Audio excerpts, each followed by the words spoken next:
너 그 소식 들었어? 고발뉴스에서 마트를 한대. 어디로 가야 돼? 가긴 어딜까? 인터넷 쇼핑몰이라고. 포털에서 고발마트를 검색해봐. 어마어마하게 많은 제품들이 은하계 최저가로 공급되고 있어. 고발마트 함께 해주시면 정말 감사하겠습니다. 고발마트에서 만나요. 가짜뉴스 단속반. 야 조심도 야 가짜뉴스 이놈들 어디가 끝까지 추적합니다. 가짜뉴스 단속반. 진짜 네이버보다 요즘에 좀 다음이 이상해졌다고 해서 저희가 한번 들여다보도록 하겠습니다. 일단은 가벼운 가짜뉴스부터 털고 한번 가볼까요? 요건데요. 강기정. 우리 조선일보에서 강기정 수석이 이렇게 얘기를 한 것 같아요. 맞지? 윤석열한테 내가 조용히 수사하랬더니 말이야. 내가 청와대 수석 서열 1위인데 나를 막 이런 식으로 얘기한 것 같아요. 조선일보랑 인터뷰를 해서 그 인터뷰 내용을 기사화한 것처럼 이게 지금 겹다운표라는 것은 완전히 말한 그대로 가져왔다라고 하는 인용 부호잖아요. 네. 근데 그런 말이 있습니까? 아니 없어요. 그리고 이것도 어디 다른 프로그램 나가가지고 다스베이다에서 인터뷰한 내용을 기자가 그냥 그거 방에서 그거 유튜브로 보면서 제 생각에 받아 쓴 것 같은데요. 거기서 이렇게 얘기도 안 했습니다. 그런 말 안 했네. 그냥 수사 대통령이 계속 해외 외유 나갔을 때마다 빵빵 검찰에서 뭘 터트리는 바람에 순방 성과가 좀 묻혔다. 응? 그래서 좀 이왕이면 좀 조용히 수사할 건 하더라도 해주셔라. 이런 얘기를 했는데, 이게 단데, 조용히 하랬더니, 나를. 참 편하다. 그러니까 이거는 소설이라고 하면 안 되는 거죠, 이거는. 근데 이거는 시나리오를 쓴 거지, 시나리오. 강기정 수석이 만약에 법적으로 문제 삼는다고 하면 충분히 삼을 수도 있는 거 아닌가요? 이렇게 얘기. 네, 강기정 수석은 문제 삼지 않을 겁니다. 그걸 아니까 이렇게 막 쓴 걸 텐데. 하도 이렇게 당해봤기 때문에. 이건 사실은 JJ님처럼 고발건입니다, 이거는. 근데 항상 이렇게들 쓰지요. 이게 인용부호로, 제목을 뽑는 대부분의 매체에서 이런 똑같은 잘못들을 하는데, 자기 마음에 들게 그냥 소설이 아니라 시나리오를 작성을 하는 것이죠.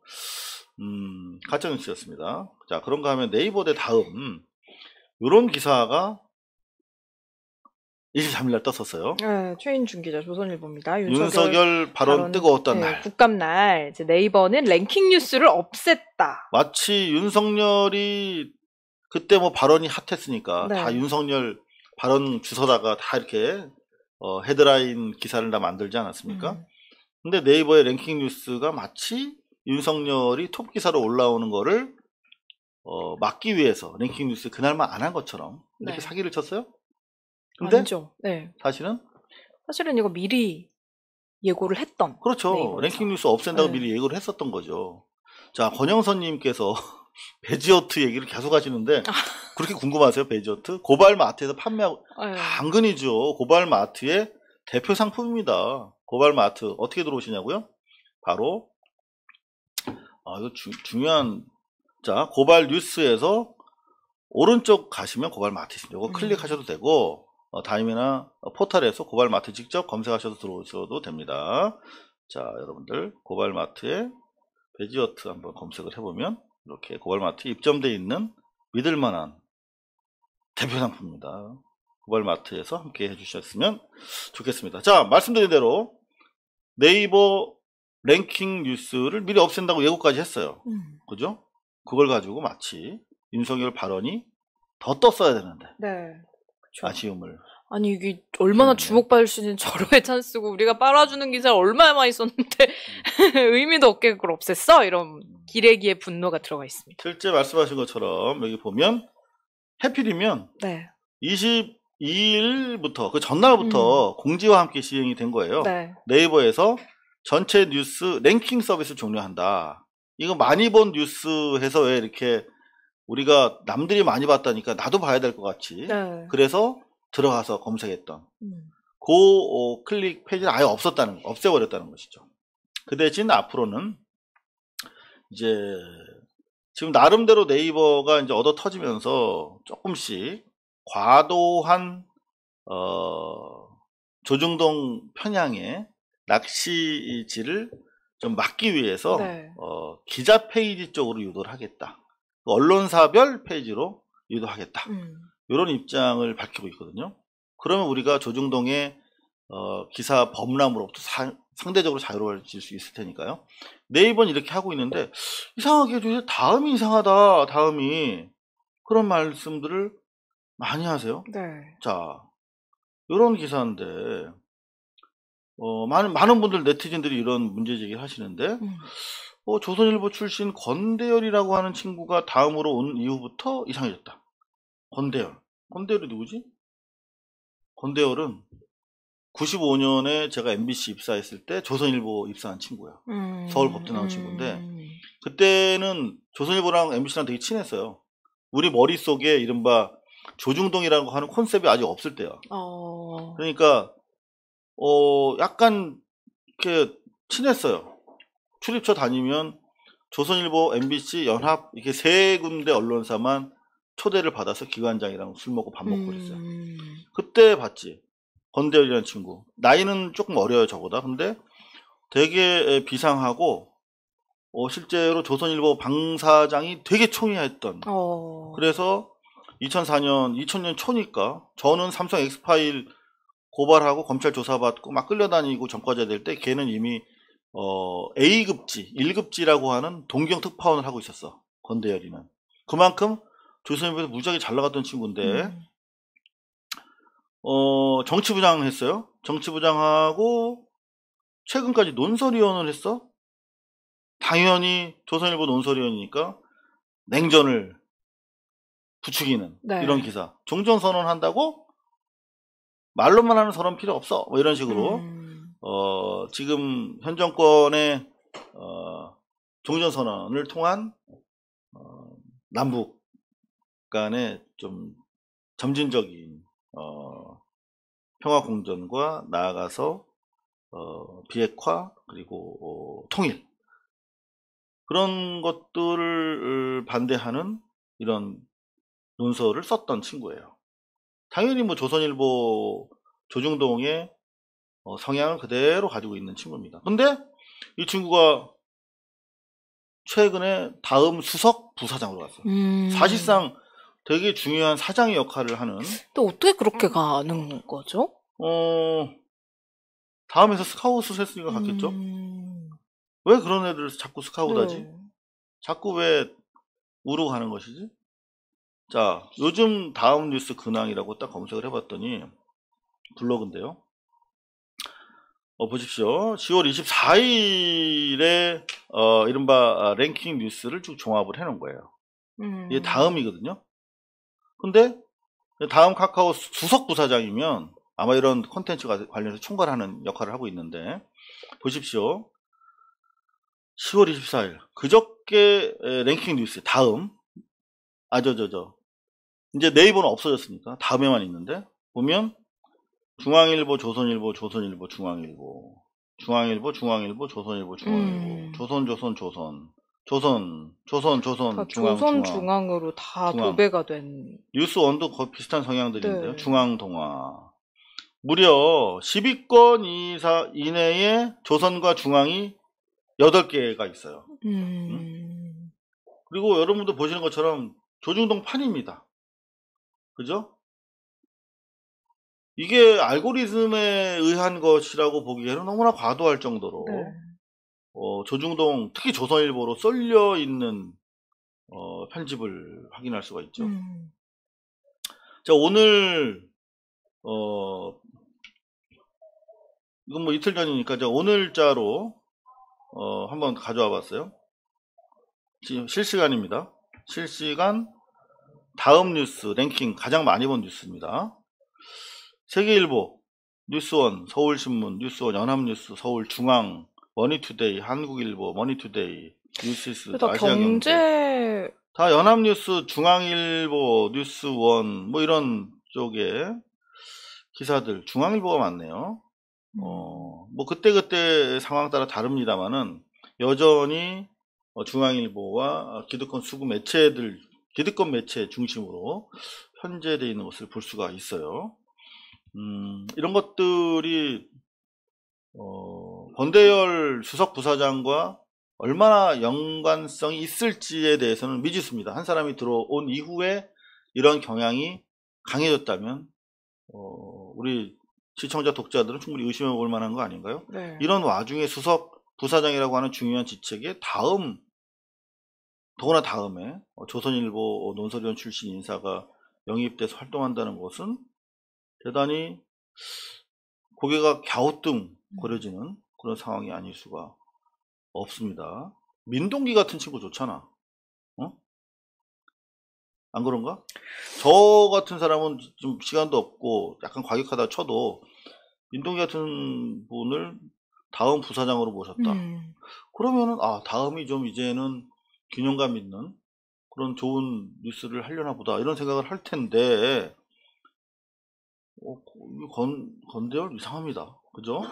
그리고 이렇게 뭔가 조선일보에서 그렇게 사실 사설 같은 것도 좀 찾아보면은 조금 이제 어떤 성향인지 파악이 되잖아요. 그럼요. 그런 사람들이 다음이나 뭐 이런 데로 갔다라고 하면은 이게 진보 성향이 뚜렷한 사람이 그쪽으로 갔을 때는 기자들이 미친 듯 들고 일어나서 난리를 치는데 사실 너무 조용하잖아요. 그런 부분도 좀 왜 보수 정권, 보수 성향의 사람들은 그런 자리에 가도 되는 거고 진보 성향의 사람들이 가면은 못 갈 사람이 간 옛날에 것처럼. YS 김영삼 대통령 계실 때 네. 그분이 참 명언 제조기죠. 그분도 인사는 만사다 그런 말씀. 인사거든 인사. 인사 나는 거 보면 그 조직의 미래가 보여. 방향성 어떻게 갈지. 근데 권대열 같은 친구를 조선일보의 황태자를 다음 수석 부사장으로 조선일보가 간 거예요. 한마디로 제가 봤을 때는 권대열이라는 친구가 그렇게 대표성 있는 친구란 말이야. 조선일보에서 조선일보가 다음으로 갔다. 좀 이렇게 생각해요. 그 정도로 영향력 있는 친구거든. 취재도 잘하긴 잘했어요. 근데 아주 조선일보적인 생각을 가지고 있는 친구라서 그 친구가 조직을 장악하고 다음을 조선일보화 시킨다면 왜 지금 이 시점에서 그런 인사를 우리가 봐야 되나? 네. 궁금합니다. 다음은 이제 빠이빠이 하고 다음 정권으로 간 건가요? 다음 정권에 가도 자리 없을 텐데. 여하튼 너무나 멀리 가는 것이 아닌가 싶어서 우려됩니다. 돌아와라 다음. 자, 그런가 하면은 중앙일보 기사입니다. 네, 강준만 문재인 정권의 거의 모든 게 내로남불 정리하다 포기. 강준만 박사 혹시 교수 잘 아세요? 아니요, 저는 이거 기사 보면서 처음에 알았거든요. 진짜? 네. 강준만 교수 잘 모르세요? 네. 신기하네요. 왜요? 응? 유명한 사람이세요? 저 약간 언론과 관련돼서는 거의 이 양반 책이 교과서였거든요, 텍스트. 그러니까 그 조중동과의 어떤 그 언론 적폐에 대한 아이디어를 심어주고 언론 개혁 운동에 사실은 일원가셨죠, 강준만 교수. 근데 문재인 정부 들어 특히 조국 장관과 관련해서부터 상당히 좀 선을 넘어버린 그런 느낌. 문재인 정권에 대해서 상당히 비판적인 입장을 내는 것으로 조중동에 의해서 활용당하고 있는 마치 진중권처럼. 아까 뭐라 그랬죠? 누울 자리? 누울 자리 보고 다리를 뻗는다. 그렇지. 이쪽 자리를 좀 많이 보시는 것 같기도 하고. 제2의 진중권, 척척석사 진중권이 되고 있어요. 그쪽도 이제는 서서히 레드 오션이 되고 있는 것 같은데 권력은 사람의 뇌를 바꾼다라고 하는 책을 또 출간하셨네요. 작년 4월인가 이 책을 한번 내셨었어요. 그때도 조선일보가 경쟁적으로 조중동의 서평을 썼는데 그때는 뭐였냐? 무슨 정치가 쇼핑보다 중요하다 그런 건가? 쇼핑은 투표보다 중요하다. 네, 이런 책이었는데 그때도 총선 직전에 이제 진보학자가 문정권을 비판했다. 그래가지고 조중동에서 엄청나게 썼거든. 근데 이제 강준만 교수와 출판사 측은 아니다. 사실은 그게 아닌데 일부만 가지고 걔아들이 정치적으로 이용한 거다라고 변명을 했는데 어딘가 모르게 좀 의심스럽다는 지적이 있었어요. 근데 이번에 보니까 확실하게 그냥 발언을 하셨네요. 내로남불. 학자가 왜 정리하다 포기했는지 모르겠습니다만 여하튼 간에 입장을 좀 많이 수정하신 것 같아요. 네. 오히려 박지희 아나운서가 강준만 교수를 모른다고 하니까 좀 다행이네요. 아, 그래요? 저는 보면서 네, 알았으면 충격받았을 것 그냥 같아요. 진중권 서민 그쪽 뭔가 성향의 사람이다라고 생각을 한 게 운동권도 막 비판을 했더라고요. 이분이 3.8. 원래 이분이 좀 비판을 좀 자유로운 지식인이니까 비판에 성역을 두지는 않았던 양반인데 네. 이게 좀 조정동에 의해서 주로 사용될 걸 알면서도 이렇게 계속적으로 문재인 정부에 대해서 조지니까 저희가 의심스럽다. 그렇게 해서 뭔가 좀 주목을 받는 게 좋으실 수도 있죠. 책은 팔릴 테니까요. 네. 네. 그런가 하면은 이건희 회장 사망과 관련된 기사 헤드라인 좀 몇 개만 보고 갈까요? 네. 국민일보 같은 경우에 초일류 삼성 남기고 제기 큰별지다. 그냥 아주 일방적인 애도의 표현을 일제히 쏟아내고 있습니다. 중앙일보 대한민국 초일류 시대연 개척자. 한겨레마저 혁신과 근을 남기고 떠나다. 여기 그늘이 있네. 네, 그늘. 한겨레가 유일하게 삼성 광고로부터 상대적으로 자유로운 매체다 보니까 근을 남기고 떠났다. 외에는 뭐 천편일률적으로 빨아들고 있습니다. 네. 이게 가장 압권이었던 것 같아요. 채널A.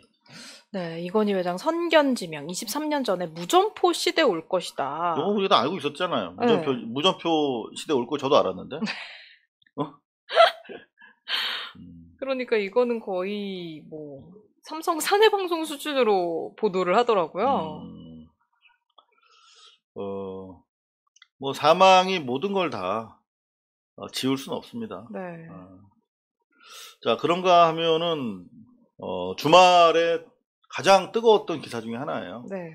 태영호 실체를 공개한다 해서 북한 매체에서 성폭행 피해 여성 인터뷰를 우리 민족끼리 사이트에 올렸어요. 네. 태영호에 대한. 그리고 또 여성 피해자 영상이 올라왔습니다. 네. 이거 어떻게 대응을 해야 될까요?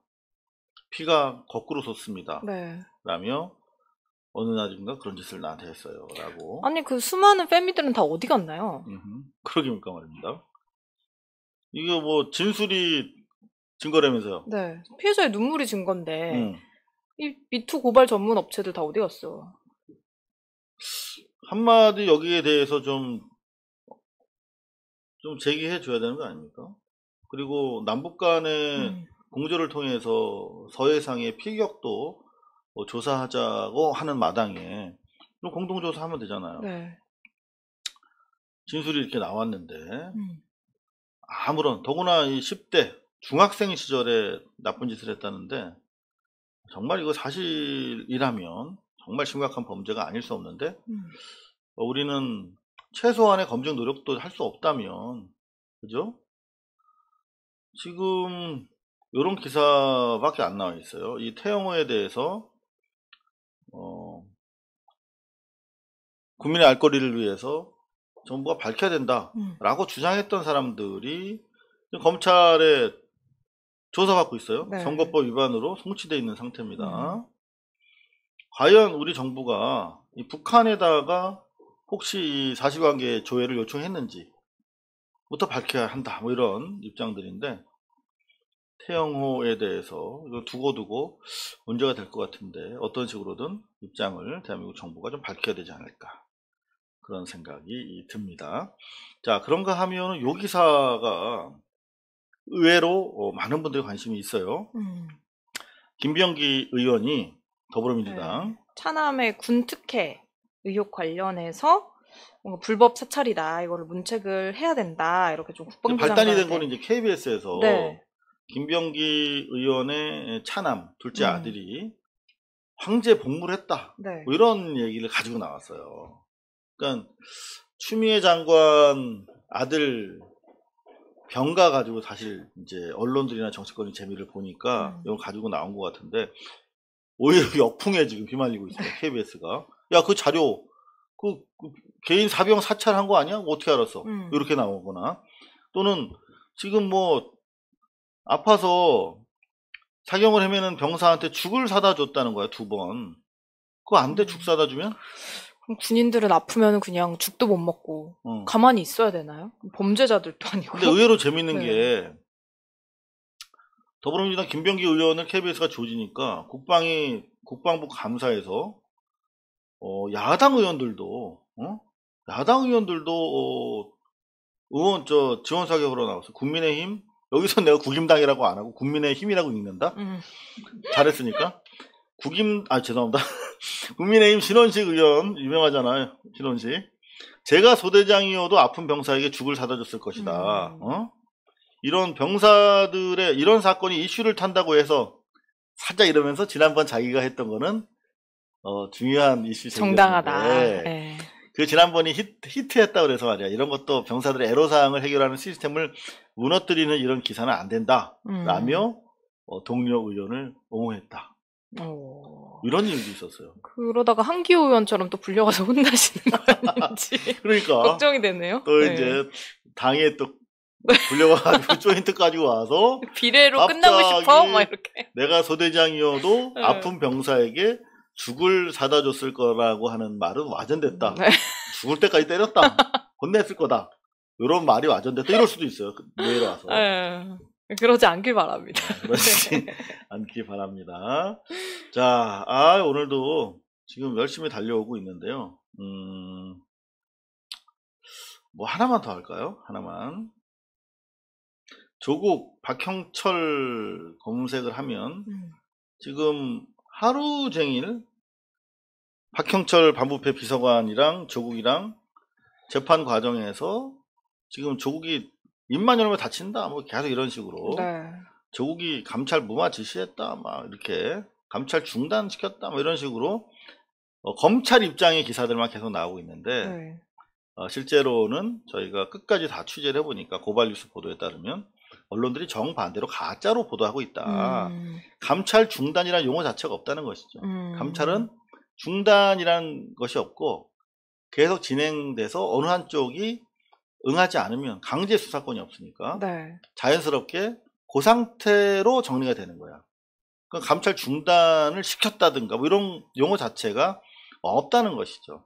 그리고 지금 박형철이랑 어찌됐든 간에 검찰 조국이랑 장관이랑 공범으로 돼 있기 때문에 박형철이 조국 장관을 공격할 이유도 없는데 계속 검찰에서 일방적으로 진술했던 내용 가지고 검찰의 신문만을 가지고 이렇게 언론들이 정반대로 보도하고 있다.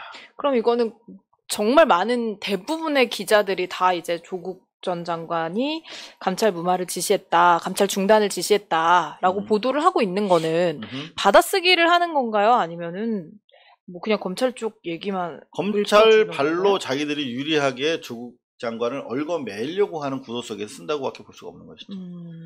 감찰 중단이라는 말 자체가 없다는 상황에서 이런 기사 자체가 무의미한 겁니다, 사실은. 자, 고발뉴스 보시면 좋고요. 오늘 이 정도로 가짜뉴스.